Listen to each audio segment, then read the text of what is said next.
Hey everyone, it is Wednesday morning, and we all should know by now what Wednesday morning means. That means in our expert series, we bring back Anna Kelly. How you doing, Anna? I'm fantastic, Michael. How about you this morning? I'm doing really, really well.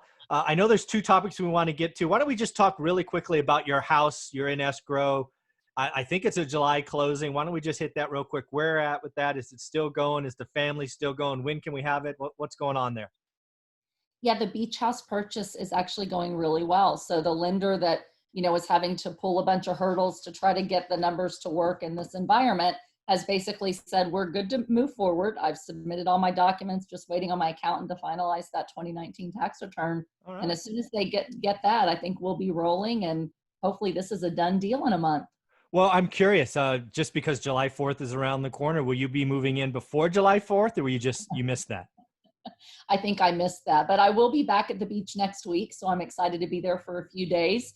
The beauty of these beach rentals, as I said, is it has the benefits of a second home, Yeah. but then I rent it out. So we had a lot of cancellations, but all my weekends have rebooked. So I've got like Sunday to Thursdays, 4 of them left in July.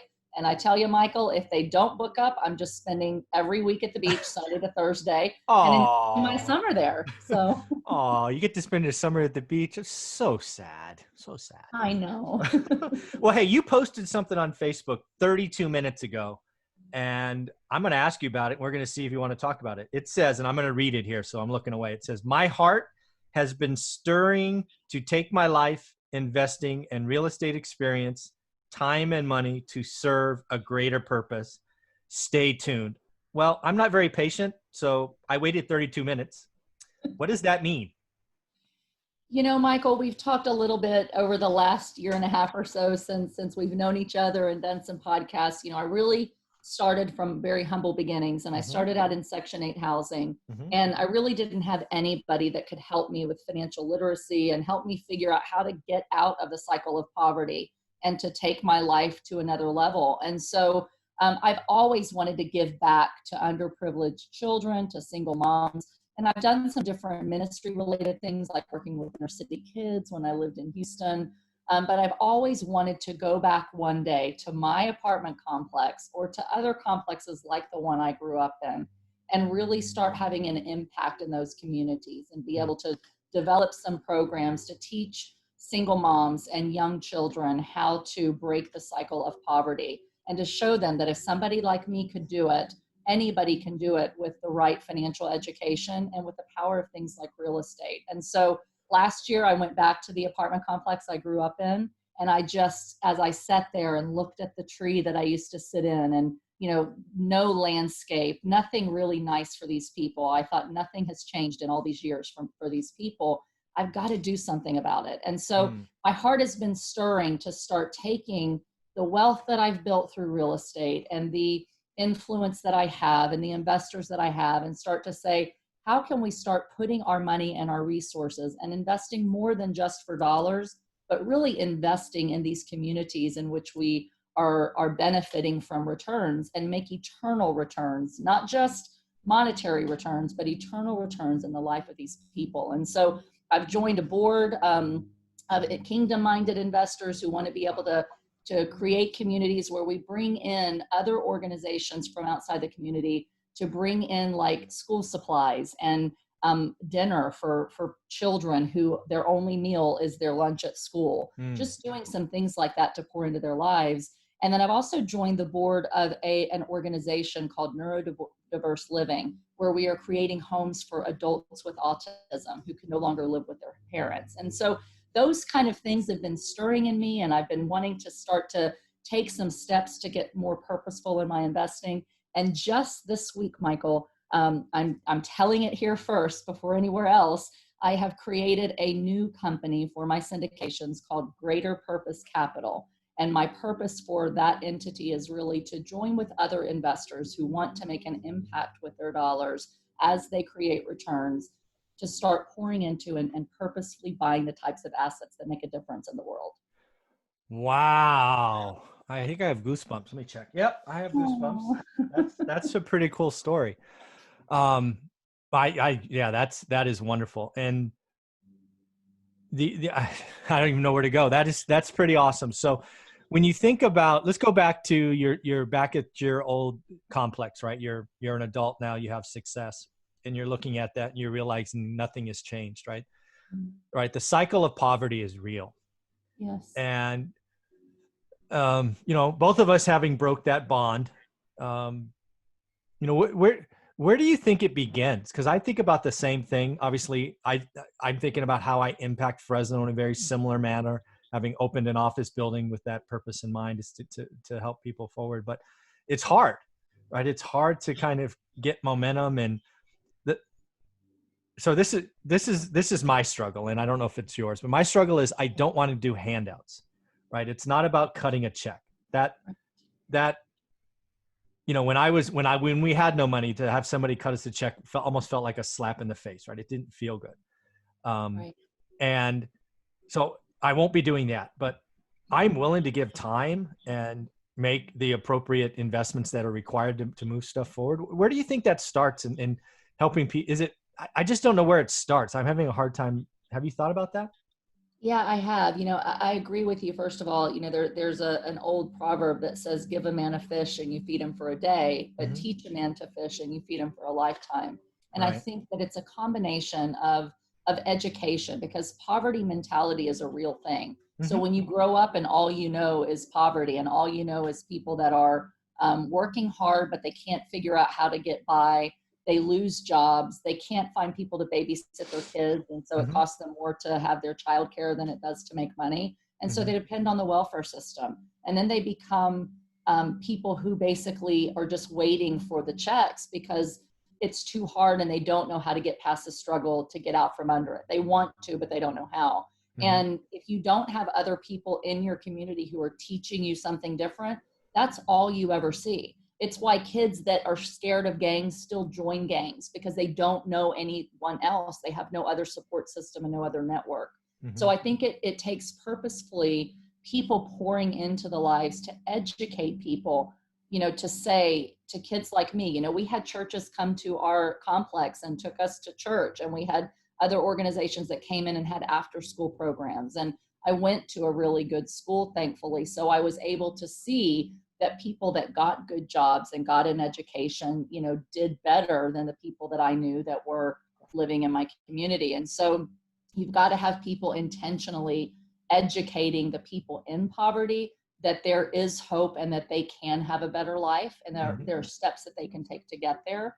But it also takes a real heart for people with money to put people over profits. And that's the difficulty. So when I went back to my complex in San Antonio, it was amazing that everything around my complex was now Class A. I mean, brand new everything. The little grocery store, I used to walk behind the back of my complex and I'd have to cross this strip club in order to go through the fence to get to the little Stop and Go or 7-Eleven convenience store. Right. That apartment complex is still there, and there's still a strip club. But the Stop and Go and all of that stuff that was run down is now Starbucks, it's high-end shops. And so the entire community has been updated, but the people in that complex, nobody cares about. They've done nothing to make it nicer, nothing to change it, and the strip club's still there. So what if somebody said, yes, it might be a rougher complex, but we can make it nicer and still keep it affordable and pour into these people so that they have hope and aren't just the one rundown eyesore in the area, with people who are actually struggling. And so a lot of times investors, when they're only looking at IRR, Michael, they're only looking at the return, they don't even ask, what are you going to do for the people in the community? It's just update it, raise the rents, force the people out, and make money. Yeah. And that's the bad side of capitalism. The great thing is we have opportunity, but if we take advantage of that opportunity without caring about the people in the wake, then things are never going to change. So I think it takes people like us to say, we want to make a difference, and we're willing to maybe sacrifice a small amount of profit to still make a good return, but to do something better with that money that's going to really make lasting change in the lives of many other people that go well beyond the dollars, for an investment that lasts a couple of years. Yeah. So I want to do a for example. And again, I'm not saying that San Antonio apartment building is for sale, but for the next 10 minutes, we're going to pretend it is for sale. So what I think you're saying is the old model where, quote unquote, Gordon Gekko, greed is good, would be syndicator comes in, locks up the contract, puts together a pro forma and all the story and goes, hey, we're going to take this, I don't know, eyesore. We're going to buy it for nothing or a little bit. We're going to invest $12,000 a unit in capital improvements. We're going to take the rents up 50%. And, over the next 3 or 4 years, we're going to triple the value of the building, whatever. Yes. And, oh, by the way, what is not said in that statement is 99% of the tenants that are there won't be there in 3 years, right? That's never said. Right. What you're saying now is we're with this, what is it? Greater purpose capital, right? Greater purpose capital. Yes. We're going to go in and we're going to buy that. And I think what you're saying is, you know what? You're going to shoot to maintain most of the tenants. You can't always maintain all of them. There are problems. But your goal is going to be able to maintain most of them. You're going to upgrade the building. Maybe it won't be as much as you would do it in the first example, but instead of 12 grand, maybe it's 8 grand a unit. And you are going to raise rent some, but you're not going to raise them enough to kick everybody out. So your future value will be, 1.7 versus 4x.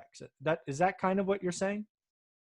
It is kind of what I'm saying, Michael. And, every complex, the numbers might look a little bit different.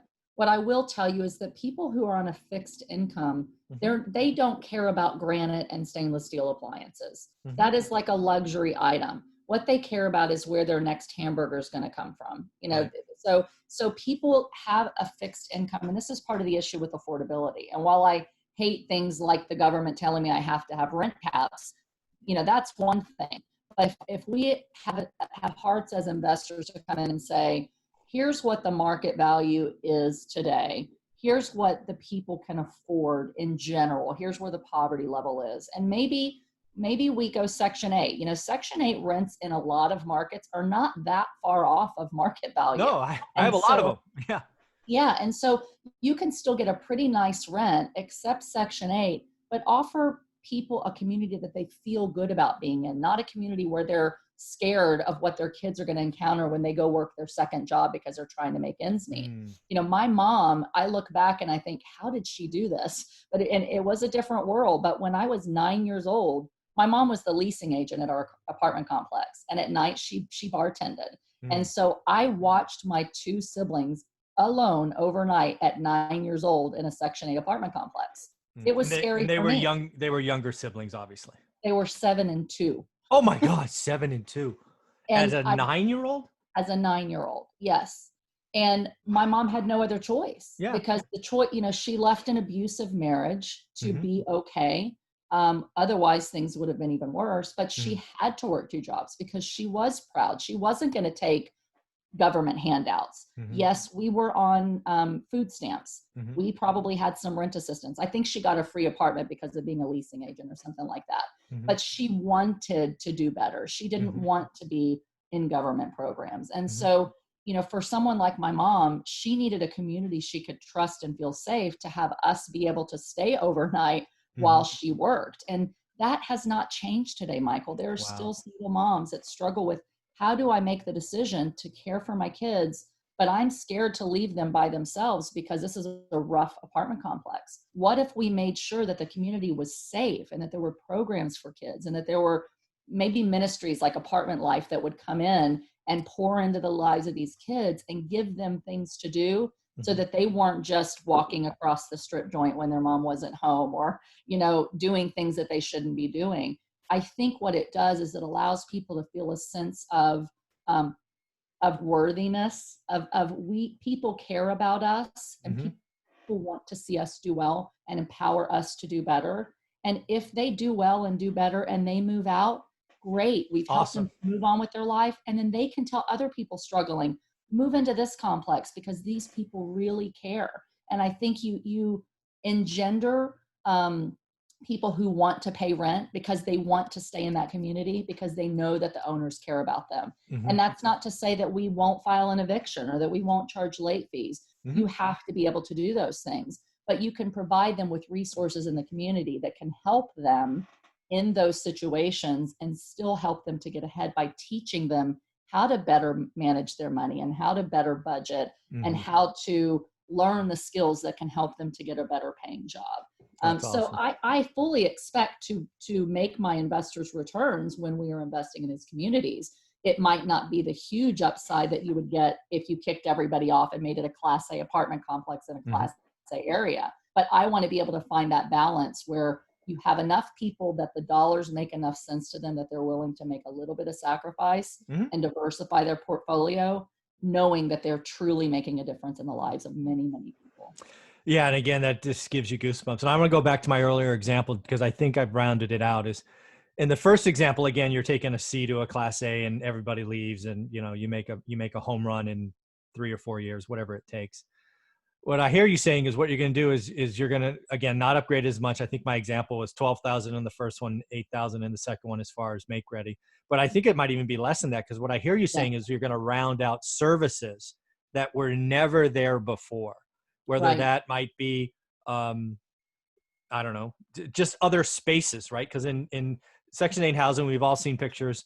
It's just how many people can you smack together and get them close, and it's just Right. it's not the best, right? If you can create services in other areas and just add those functions, that will increase or the quality of life. Sure. I mean, for example, that there's no landscape. Right. There's the still beautiful oak tree. I literally used to sit up there and cry and escape my problems in this old oak tree. And Wow. it's still right there.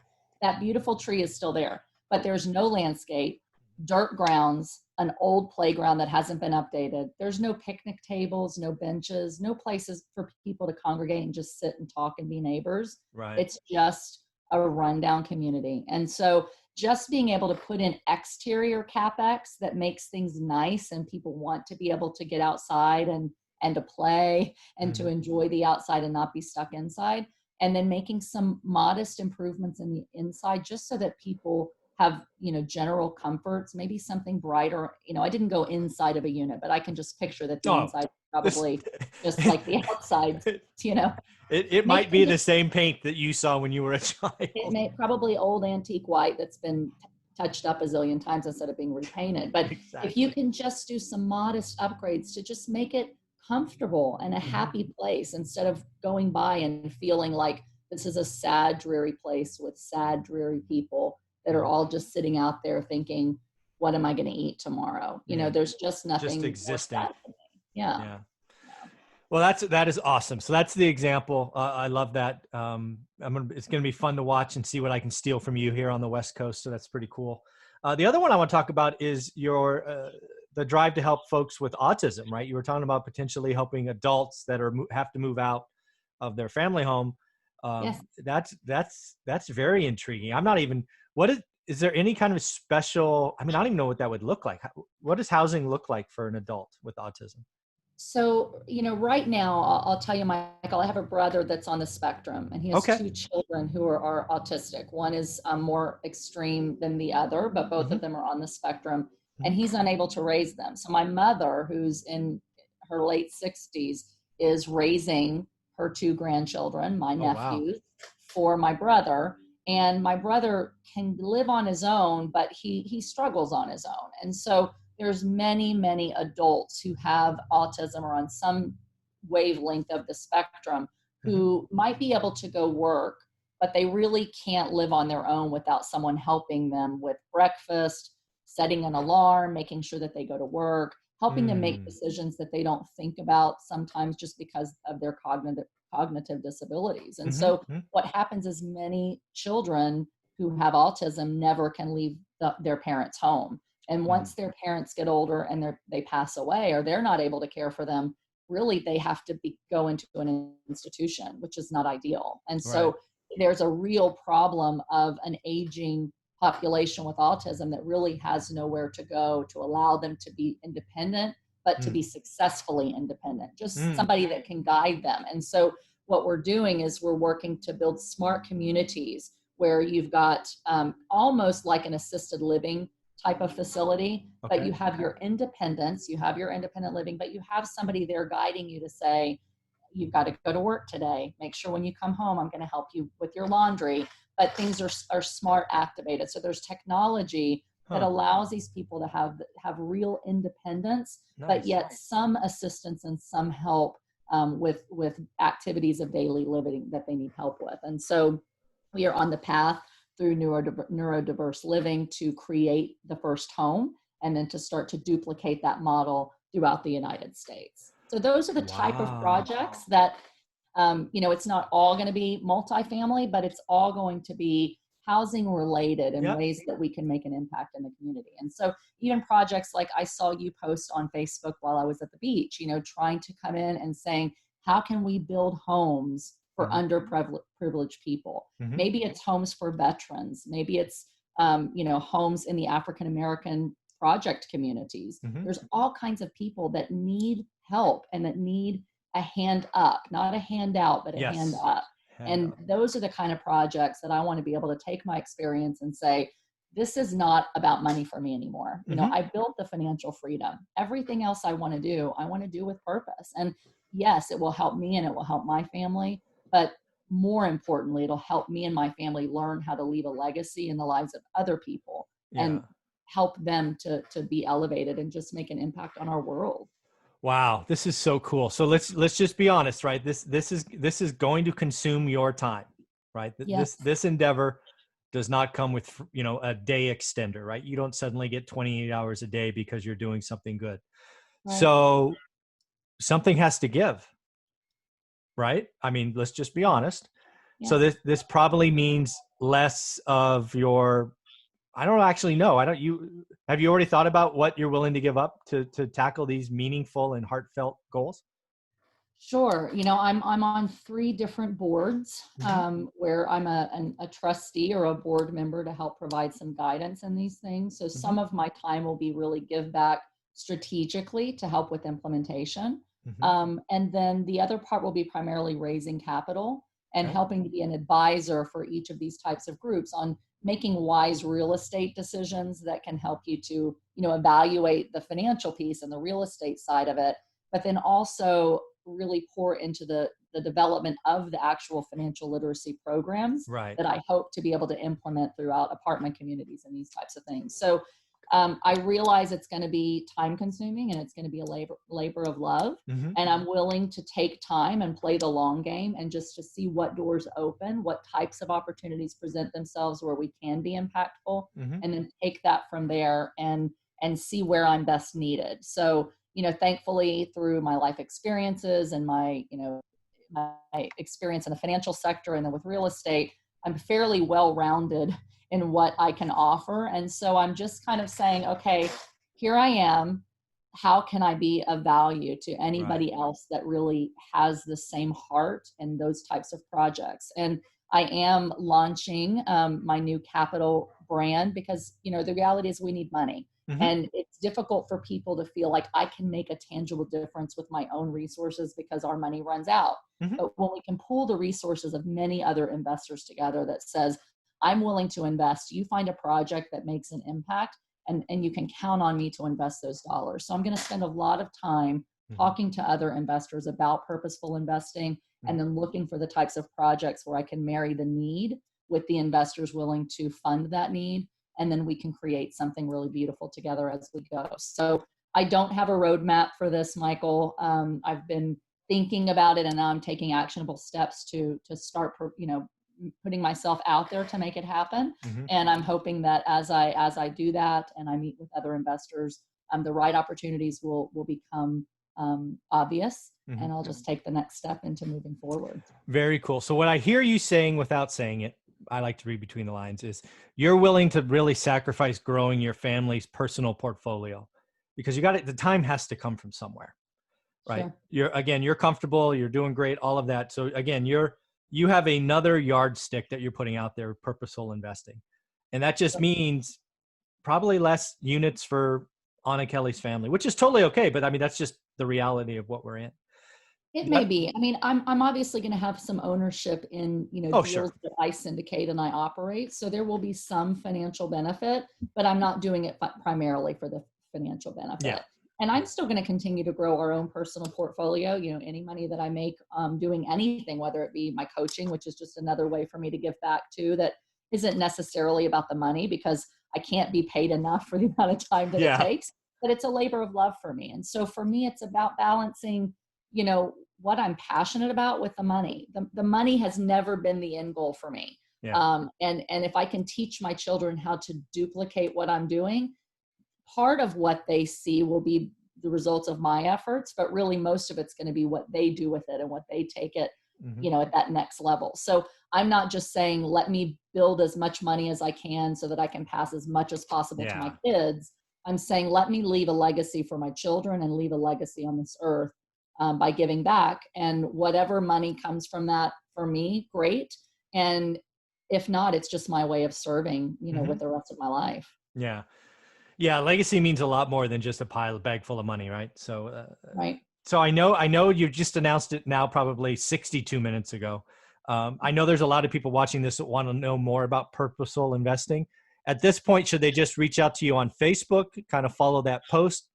Do you have any other material around this? Yeah. Sure. So for right now, you can email me at info@reimom.com and just let me know that you have interest in purposeful investing and in seeing what, where this leads. And as we officially launch our Greater Purpose Capital brand, I will have my website launched and we'll have a lot more information for you in the coming months. But yeah, just send me an email, info@reimom.com, and we'll go from there.